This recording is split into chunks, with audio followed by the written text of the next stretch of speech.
প্রিয় ভিউয়ার্স, আসসালামু আলাইকুম। আশা করি আল্লাহর রহমতে সকলেই ভালো আছেন। আপনারা যারা বেগুন চাষ করেন অথবা খাওয়ার জন্য ছোট্ট করে বেগুন লাগিয়েছেন, আপনাদের সকলের জন্য আজকের ভিডিওটা অত্যন্ত গুরুত্বপূর্ণ। আপনি দেখতে পারতেছেন আমার সামনে একটা গাছ, এইটা পাতা হলুদ হয়ে যাচ্ছে, পাতা কুঁকড়ে যাচ্ছে। আপনারা সকলেই এটাকে পাতা হলুদ হওয়া বা পাতা কুঁকড়ে যাওয়া হিসেবে সাজেস্ট করেন এবং যাচাই করেন যে হ্যাঁ, আপনারা ইন্ডিকেট করেন, আপনি এটাকে নির্ধারণ করেন যে পাতা হলুদ হয়ে গেছে, পাতা কুঁকড়ে গেছে। কিন্তু না, এটা হচ্ছে আসলে বেগুনের মোজাইক রোগ।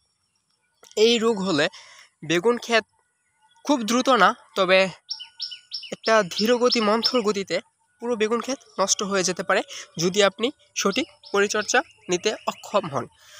এই যে দেখতে পারতেছেন গাছে পাতা হলুদ হয়ে গেছে, পাতা কুঁকড়ে যাচ্ছে, সবুজ ছোপ ছোপ দাগ দেখা যাচ্ছে, এটা হচ্ছে বেগুনের মোজাইক রোগ।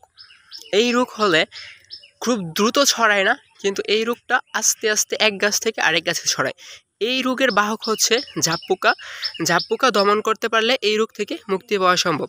আপনাকে আমি যদি দেখাই, এই দেখেন পাতার নিচে একটা দুইটা ঝাপ পোকা আছে। আমার আল্লাহর রহমতে আমার ক্ষেতে অন্য গাছগুলো অনেক ভালো। এই গাছটা হচ্ছে দেখেন নষ্ট হয়ে গেছে। ভিডিও করব বলে করা হচ্ছে না। আজকে দ্রুত ভিডিওটা করেছি কারণ এই গাছটা খেতে রাখা যাবে না।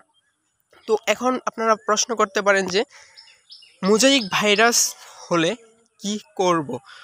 প্রথম কাজ হচ্ছে বেগুন খেতে যদি মোজাইক ভাইরাসটা হয় তাহলে আপনারা এইভাবে গাছটাকে ধরবেন, তারপর এইভাবে টান দিবেন, তারপর গাছটাকে তুলে ফেলবেন, মাটিটা ঝেড়ে ফেলবেন।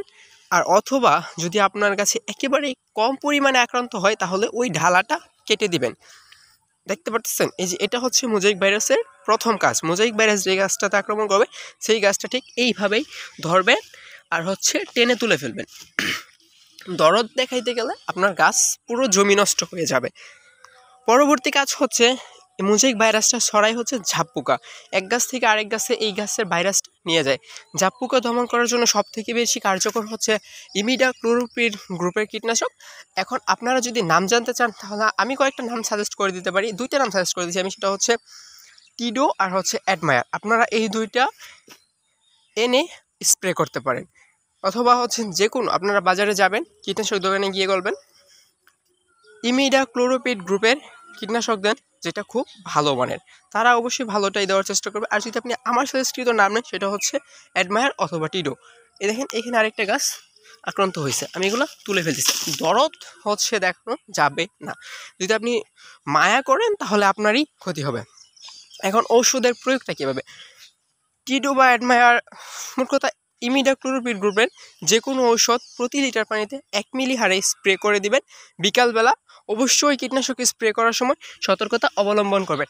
আর এই গাছগুলো কি করবেন, এই গাছগুলো কোনোভাবেই ভুল করেও খেতে রাখবেন না বা ক্ষেতের আশেপাশে রাখবেন না। এই গাছগুলো দূরে নিয়ে ফেলে দিবেন অথবা মাটির নিচে পুঁতে ফেলবেন।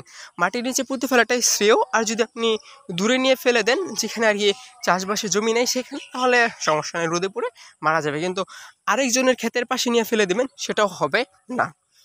আমার ভিডিওটা লম্বা করব না, আপনাদেরকে তথ্য দেওয়ার ছিল, তথ্য দিয়েছি।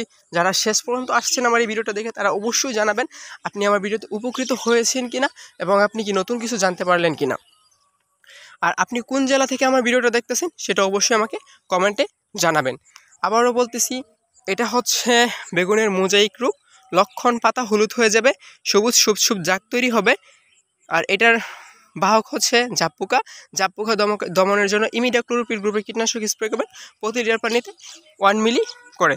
আর আমার সাজেস্টিভ কীটনাশক হচ্ছে টিডো অথবা অ্যাডমায়ার।